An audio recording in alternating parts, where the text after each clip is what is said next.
Hello students, আমি Nitish sir জ্ঞানজ্যোতি coaching সেন্টারের পক্ষ থেকে তোমাদের প্রত্যেককে জানাই আরও একবার স্বাগত। তো স্টুডেন্টস, আজকে আমি তোমাদের সঙ্গে আলোচনা করব এনইপি 4 ইয়ার আন্ডার গ্র্যাজুয়েট প্রোগ্রামের অধীনস্থ যে সমস্ত ছাত্রছাত্রীরা নর্থ বেঙ্গল ইউনিভার্সিটির আন্ডারে বিভিন্ন কলেজগুলোতে তোমরা মেজর হিস্ট্রি নিয়ে পড়াশোনা করছো বা হিস্ট্রি অনার্স নিয়ে পড়ছো, তাদের জন্য কিন্তু আজকের এই ক্লাসটা মেজর পেপার 3।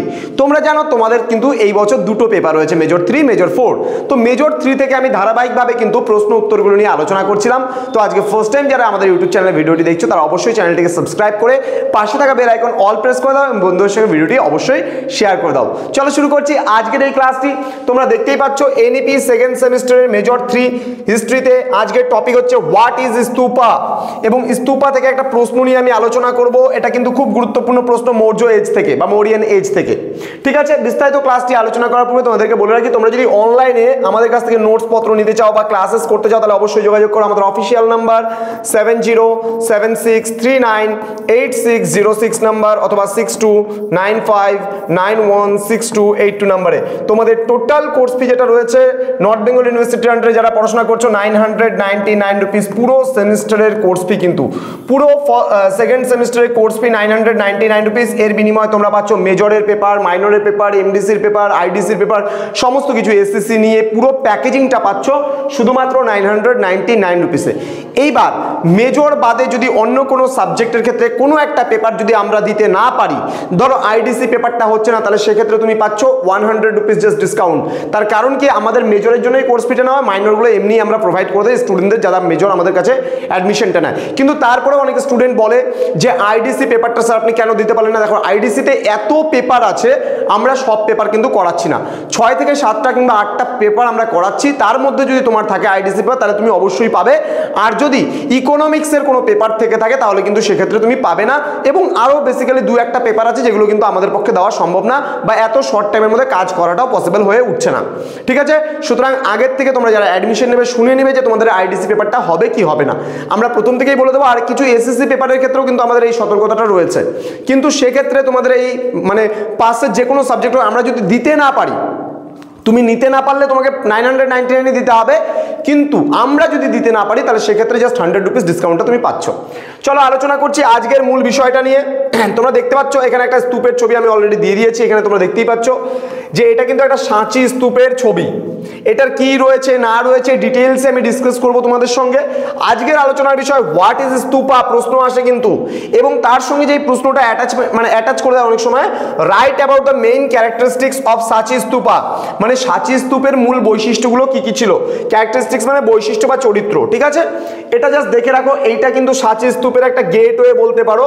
এরকম প্রবেশ পথ কিন্তু টোটাল 4টা রয়েছে। ঠিক আছে, আমি ডিটেলসে আলোচনা করব।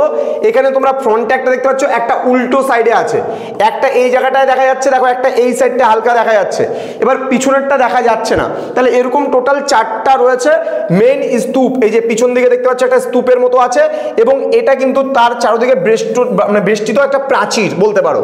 ক্লিয়ার? তাহলে সাঁচি স্তূপটা কি আমি দেখিয়ে দিলাম যে সাঁচি স্তূপটা কি। এর প্রবেশ পথ তোমার মূলত 4টা রয়েছে। দেখো ডিজাইনিং গুলো দেখো, খুব সুন্দর করে করে পিলার করে করে ডিজাইনিং করা জিনিসগুলো জানতে হবে।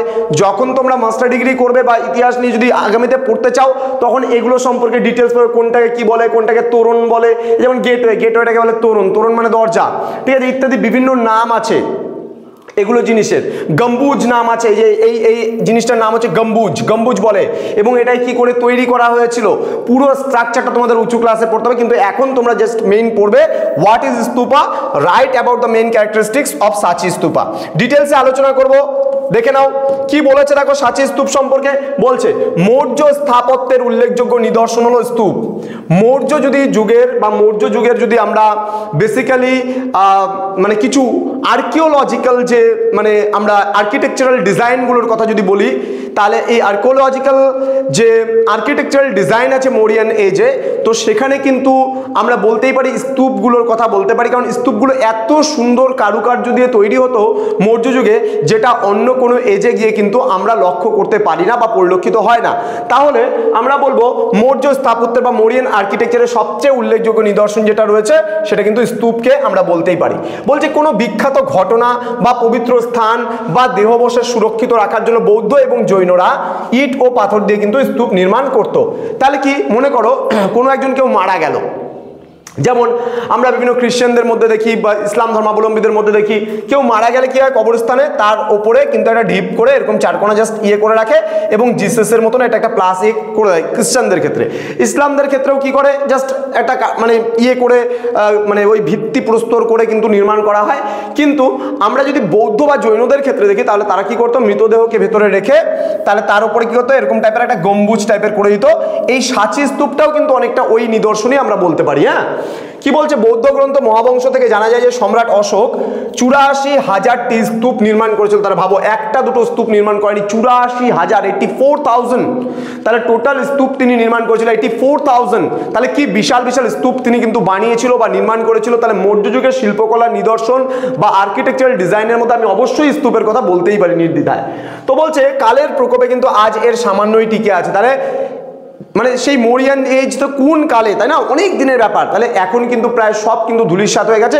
কিছু স্তূপ যেগুলো টিকে আছে সেগুলো কিন্তু আমাদের ইতিহাস জানতে অনেকটাই সাহায্য করে। নেক্সট কি বলেছে দেখো, বর্তমান মধ্যপ্রদেশের ভোপালের কাছে অবস্থিত খুব মানে স্তূপ কিন্তু খুবই গুরুত্বপূর্ণ একটি বিষয়, বা বিশেষ করে আমরা এখানে সাঁচি স্তূপের কথা বলতে পারি। এখানে সাঁচি হবে, হ্যাঁ, সাঁচি স্তূপ। আবারও বলছি, বর্তমান মধ্যপ্রদেশের ভোপালের কাছে কিন্তু অবস্থিত সাঁচি স্তূপ খুবই গুরুত্বপূর্ণ। ক্লিয়ার, বোঝা গেল বিষয়টা? বলছে এটি আয়তনে 122 ফুট। ভাবো তাহলে আয়তন মানে যেই জায়গাটার মধ্যে রয়েছে, যদি এর আয়তন দেখি 122 ফুট, উচ্চতায় রয়েছে 78 ফুট, তাহলে 78 ফুট হাইট। একটা রুমের হাইট মোটামুটি 12 থেকে 13 ফুট হয়। তাহলে সেখানে মোটামুটি 78 ফুট মানে মোটামুটি 8 তলার সমান আমরা বলতেই পারি, 7-8 তলার সমান। তাহলে 7-8 তলা বিল্ডিং এর সমান একটা গম্বুজ বা একটা স্তূপ। তাহলে এই সাঁচি স্তূপ কি বিশাল একটা স্তূপ বলতে পারি আমরা। তো বলছে 4টি পেরনদার, পেরনদার কথাটা স্পেলিংটা মিস্টেক আছে, রন দয় বয় আকার বসানো, দ্বার, দ্বার মানে দরজা, পেরন মানে ভেতরে ঢোকার দরজা। আমি একটু আগে তোমাদেরকে বললাম, যে ছবিটা দেখিয়ে দিচ্ছি, এই যে এটাকে বলে পেরনদার বা দরজা বলতে পারি আমরা এটাকে। এরকম 4টা দরজার কথা আমি বলে দিলাম। এখানে 1টা 2টো 3টে, এখানে পিছন দিকে আছে একটা 4টা দরজা, এটাকে বলে তোরণদ্বার বলা হয়। ক্লিয়ার? নেক্সট এখানে কি বলছে দেখো, 4টি পেরনদার সহ স্তূপটি, সরি কি বলে, 4টি পেরনদার সহ স্তূপটি 11 ফুট উচ্চতায় রেলিং দিয়ে ঘেরা। হোয়াট ইজ রেলিং, যেটাকে ওয়াল বলছি আমরা। তাহলে ওয়ালটির উচ্চতা রয়েছে 11 ফুট। ধ্যান দিবা বিষয়টার দিকে, খুব ইজি বিষয়, ছবিটাকে দেখলে পারে পড়লে পারে ইজিলি ভাবে হয়ে যায়। তাহলে এটা কি 11 ফুট, কিন্তু মানে একটা বাড়ির সমান প্রায়, বা একটা একতলা বিল্ডিং এর সমান প্রায় এতটা উঁচু। 11 ফুট থেকে 12 ফুট একটা বিল্ডিং এর উচ্চতা প্রায় হয়। তাহলে সেখান থেকে একটা বিল্ডিং বলবো না, একটা তালা আর কি, একটা ফ্লোর যদি বলতে চাই, তাহলে 11 থেকে 12 ফুট উচ্চতা। ঠিক এখানকার যে চারদিকে যে প্রাচীরটা ছিল সেটা কিন্তু টোটাল 11 ফুট উচ্চতায় কিন্তু রেলিং দিয়ে ঘেরা। সম্রাট অশোকের আমলে স্তূপটি ইট দিয়ে ঘেরা ছিল। পরবর্তী 100 বছরে এর আয়তন হয় প্রায় দ্বিগুণ। পরবর্তীকালে এর আয়তন কিন্তু আরো বৃদ্ধি পেয়েছিল। কি বলছে, এবং এতে পাথরের ব্যবহার লক্ষণীয়ভাবে বৃদ্ধি পায়। পরবর্তীকালে আমি কি বললাম, ইটের ব্যবহার তো ছিলই, কিন্তু পরবর্তীকালে পাথরের ব্যবহার কিন্তু আরো অভাবনীয়ভাবে মানে বৃদ্ধি পায়।